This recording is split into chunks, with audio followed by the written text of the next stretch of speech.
दर्शक वाकई में जैसे हमारी इस सत्संग के प्रेरणा ही रामचरितमानस की वो 2 लाइनें हैं कि बिनु सत्संग विवेक न हुई और राम कृपा बिनु सुलभ न सोई। तो आज का ये सत्संग उन्हीं लोगों को ये लाभान्वित होगा जिन पर राम की कृपा होगी। तो लिखा भी है ना, होई वही जो राम रचि राखा। जब होना वही है तो मैं कहता हूं कि कर्म ही आपके उस लिखे को बदल सकते हैं और कोई उसका रास्ता नहीं जी। अच्छा, एक और चीज जी बताइए। आपने किसी उपाय को, कोई कितने भी शास्त्र पढ़ लीजिए, आप एस्ट्रोलॉजी की तो शास्त्र में कहीं ना कहीं कुछ लिखा हुआ पढ़ लेंगे, जी ज्योतिष का वर्णन पढ़ लोगे कि ज्योतिष को वेदों की आंखें माना गया है, बिल्कुल। लेकिन आप उपाय कहीं पर नहीं पढ़ोगे। कोई उपाय इस जीवन में किसी शास्त्र में नहीं लिखा होगा। लाल किताब में लिखा है। नहीं, लाल किताब में भी नहीं। अच्छा, उसमें भी नहीं लिखे। लाल किताब तो सही बताऊं, लोगों को लाल किताब का मायने पता ही नहीं है कि लाल किताब है क्या, कहां से आई। अच्छा, चलिए इस पर लाल किताब पर एक एपिसोड अलग से करेंगे हम, विशेष। नहीं, छोटा सा ही है, मैं ऐसे बता देता हूँ। भृगु ऋषि ने भृगु संहिता लिखी जी। उसके बाद सूर्य भगवान ने लाल किताब लिखी। अच्छा। सूर्य भगवान जितना विचरण तो इस ब्रह्मांड को कोई कर ही नहीं सकता था। कंटिन्यूटी उसका इतना भ्रमण कर लिया, तो सूर्य भगवान के तो सब मस्तिष्क में था। सूर्य भगवान अदिति माता के सबसे अंत में होने वाले पुत्र थे और कश्यप ऋषि के पुत्र थे, जो कि इक्ष्वाकु वंश चला। जी। तो जब सूर्य भगवान ने इसको इतना कैलकुलेट कर लिया तो उसको एक शास्त्र में लिख डाला, किताब में लिख डाला, जिसका नाम रखा उन्होंने कि ये बहुत ही अद्भुत ग्रंथ है, जिसका नाम लिख दिया उन्होंने लाल किताब। अब उन्होंने कहा मैं इस किताब का क्या करूं, क्योंकि मेरे पास तो खुद ही नॉलेज है। तब उन्होंने अपनी सेवा से प्रसन्न होकर माता वेनिता के पुत्र अरुण को, जो उनके सारथी थे, वेनिता के 2 पुत्र थे, वो भी कश्यप के पुत्र ही थे। कश्यप और वेनिता के, अरुण और गरुड़। अरुण ने कभी शादी नहीं करी, अरुण देव ने, गरुड़ देव ने शादी करी, तो उनके जो पुत्र हैं वो संपाति और जटायु।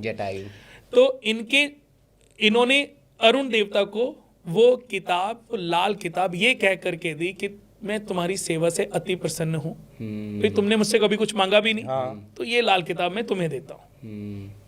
उनको दे दी। अरुण देवता ने भी धीरे धीरे वो किताब पूरी पढ़ डाली। एक बार रावण, त्रेता युग की बात है, तो रावण ने सूर्य भगवान के ऊपर आक्रमण किया, युद्ध के लिए ललकारा। अब अरुण देवता ने हस्तक्षेप किया कि इनका रास्ता रोकने का मतलब है त्रिदेवों से दुश्मनी लेनी। भाई ये तो, क्योंकि इनके बिना तो सृष्टि रुक जाएगी, कि तू इनसे ये युद्ध का विचार त्याग दे। अगर तूने ये विचार त्याग दिया तो मैं तुझे एक ऐसा शास्त्र दूंगा जिससे तू अपनी पीढ़ियों को तार सकता है। तब उन्होंने वो लाल किताब रावण को दी। रावण को पहले तो बड़ा वो लगा कि चलो ठीक है, मैं समझता हूँ। जब रावण ने वो लाल किताब पढ़ी तो वाकई उसने तो उसमें से ऐसे योग निकाले, उसने रावण संहिता लिख डाली। रावण संहिता लिखी जो लाल किताब को पढ़ के। तो रावण ने उस लाल किताब से ये जान लिया, ग्रह गोचर के हिसाब से, कि एक ऐसा समय पे बच्चा पैदा किया जा सकता है जिसको इस धरती पे कोई मार ही ना सकता हो।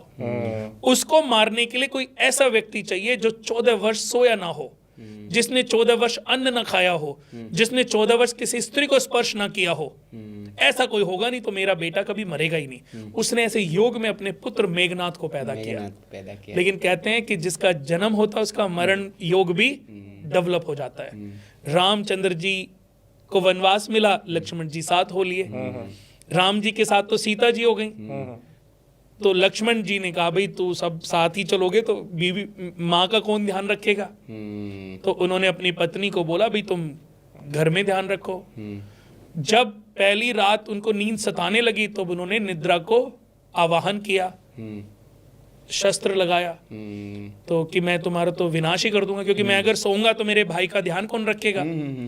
तब निद्रा देवी ने डर करके उनको दर्शन दिए, तो उन्होंने बोला कि देखो ये तो विधि के विधान हो जाए, बिल्कुल विरुद्ध हो जाएगा कि मैं बस एक ये कर सकती हूँ कि तुम्हारी नींद में किसी को दे सकती हूँ।